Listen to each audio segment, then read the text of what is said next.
Hello， 大家好，歡迎各位入讀 HKU。相信大家同我一樣，對於大學生活有好多疑問。今日就等我嚟問下 Cedars 嘅同事啦。好多同學一知道自己入港大最關心嘅問題就係住宿，特別係住得比較遠，又或者想試下獨立生活嘅同學。同學可以選擇咩類型嘅住宿呢？同學可以選擇住喺由大學提供嘅宿舍，或者出去同人夾租。不過大部分同學我估都係希望住到大學提供嘅宿舍嘅，因為可以感受到香港大學獨有嘅宿舍文化，又識到嚟自唔同地方、唔同學科同唔同年級嘅同學。仲有返學真係比較方便啊！如果同學想體驗特別嘅宿舍文化，你會有咩建議呢？我會推薦位於黃竹坑嘅賽馬會第4學生村，不論年級、undergraduate 同 postgraduate， 本地同國際生都可以申請㗎。對於希望認識多元文化、追求精彩住宿生活嘅同學嚟講，會係一個好好嘅選擇。另外，賽馬會第4學生村全部房間都係單人房嚟，等同學有豐富住宿體驗嘅同時，都可以擁有自己嘅私人空間。哇，聽落好吸引喎！咁除咗賽馬會第4學生村 ，HKU 仲有冇提供其他宿舍選擇呢？當然有，大學主要有3類型嘅宿舍，分別係 residential halls、residential colleges 同埋研究生宿舍。Undergraduate 嘅同學主要可以揀返 residential halls 或者 residential colleges， 而 postgraduate 嘅同學主要就可以揀返研究生宿舍。首先係 residential halls， 香港大學總共有13間 hall， 有啲歷史仲好悠久添。同學可以先由地點出發，考慮下邊一間 hall 係近你上堂嘅地方。你想住近 main campus 啊，定係住近沙宣道？我知道 hall 仲有分男宿、女宿同埋男女宿嘅，每一間都各有唔同文化、活動同特色。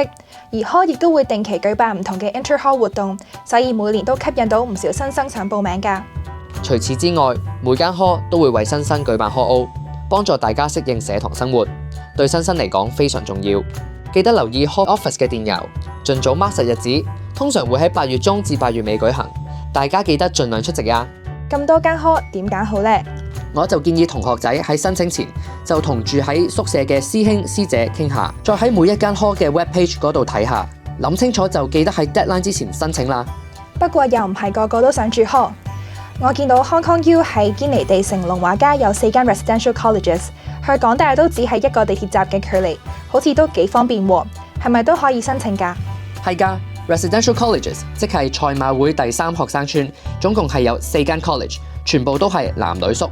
Residential colleges 都會有唔同類型嘅活動俾同學仔參加，例如係體育運動，又或者係社區活動等等。不過本地 Year 1嘅同學仔就要注意啦。Residential colleges 係要 Year 2或以上嘅同學先可以申請嘅。至於國際生嘅同學仔，就不論 Year 幾都可以申請。最後，位於薄扶林嘅西高山學生村，不論年級、undergraduate 同 postgraduate， 本地同國際生都可以申請㗎。學生村全部房間都係單人房嚟，而且係每2間房 share 一個浴室同洗手間，同學都可以擁有更多私人空間。有關申請詳情，記住不時留意我哋嘅網頁啦。咁最後，研究生宿舍又包括啲咩選擇呢？研究生宿舍包括青年台同埋西環嘅梅芳堂，以上地方都主要會係俾 postgraduate 同國際生嘅同學申請嘅。咁真係好多選擇喎，睇嚟同學仔事前都要做下功課先。揀好晒心儀嘅宿舍之後，又應該點樣申請呢？咁其實就好簡單嘅，只有 Year 1嘅國際生先一定要經由 Cedars 申請宿舍，而本地嘅同學仔又或者現有嘅國際生就可以經由我哋最熟悉嘅 HKU Portal 申請。每年嘅8月就會開始接受第1個學期嘅申請，同學記得要留意啦。除咗大學宿舍，其實都有好多同學選擇喺校外租屋。為咗幫大家揾合適嘅住屋選擇， Cedars 推出咗私人學生住宿合作及轉介計劃。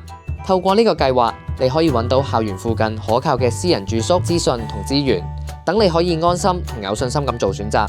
你可以喺呢個網頁揾唔同選擇，亦都可以了解多啲計劃詳情。明白晒，咁我哋就分享住咁多資訊先。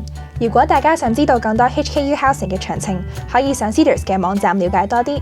而 Cedars 嘅 YouTube Channel 亦會定期更新唔同嘅資訊俾大家，所以大家記住 Like、Share 同埋 Subscribe 我哋嘅 channel 啦。拜拜。